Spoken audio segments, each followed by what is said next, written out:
it's Kyle from Camp Chef here, and today I'm going to walk you through how to clean our brand new 36-inch Gridiron griddle. So first, let's get all of the stuff that we need together to clean this grill. First, we're going to need a scraper, we're going to need some water, we're going to need some oil, and we're going to need some paper towels. Optionally, you can use one of our spatulas, our silicone griddle mat, or our Gridiron patio cover. Let's get started.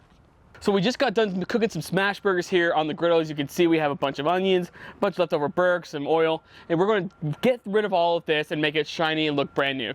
We want to make sure that the griddle plate is still warm while we are cleaning our griddle. This is going to loosen up keep the dirt all loose, keep the grime all loose, so that we can scrape it really easily.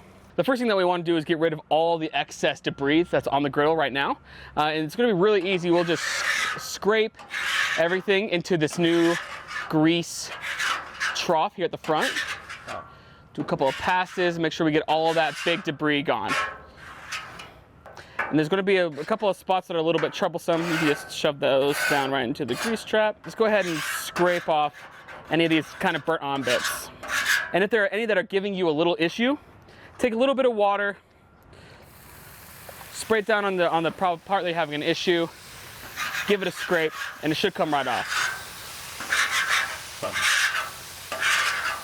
And one thing I really like about the new Gridiron is that this grease management system, you can see that all the grease and all the water and stuff is all running down by itself to the grease trap. We can help, coax it along by taking our spatulas, scraping it in here. But then you just put it in there. And then if you have any little bits that are down in here, you can just take the spatula and push those through if anything is getting stuck in there. I just like to give it a once over, one more time with a little bit of water, just to try to get up everything that we can.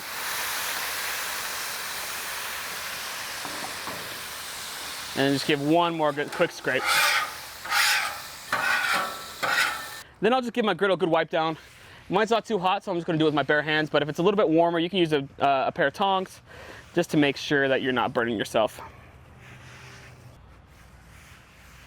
Once you're noticing almost nothing on the griddle surface, you're probably good to move on. Next, we're going to take a high temperature oil. Like here we have some canola oil, and then we're just going to put a nice little layer down over the whole thing. And we're just going to give it a nice quick, almost, I won't say seasoning, but it's like we're going to be seasoning it, because we are a little bit. We're putting a nice little protective layer of oil on here, and this helps keeps it nice and ready for the next use. You just want a nice thin layer across everything. Make it nice and shiny, makes it look good. And this is what you want to do every time you're done cooking, is just put down a nice little layer of oil and let it rest and smoke a little bit. So after you get done cleaning, you might notice some orangey splotches on your griddle that look like it's rust, and 99% of the time it's actually not rust. It's just some seasoning that hasn't fully polymerized to that steel yet, and you're going to be completely fine. The more that you cook and the more that you use oil and the more that you take care of it like this, the better it's going to look, and the more it's going to become black over time. There's no need to worry about it.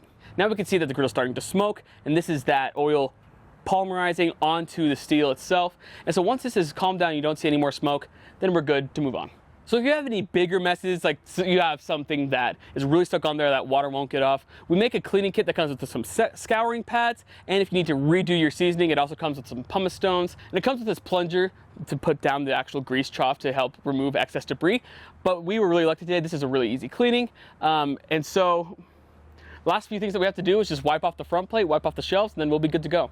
So the smoke's died down, we've let it cool off a little bit, so now it's time to put on the silicone cover. And this protects it from all the little there might be some little critters that come up and like oil and try to weasel their way in. This will keep them out of there, and it'll keep your griddle top clear of water, clear of other debris, and ready to cook on next time. So let's slap this bad boy on there.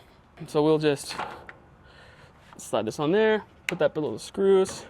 It's the first time being used, so it's curled a little bit, but it'll straighten back out. Then you can just close the lid. This is a great time to put on your griddle cover, and then store it wherever you need to store it. Try to keep it away from wind and from rain as much as you can. And then if you follow these tips, you're going to be cooking on this griddle for a long, long time.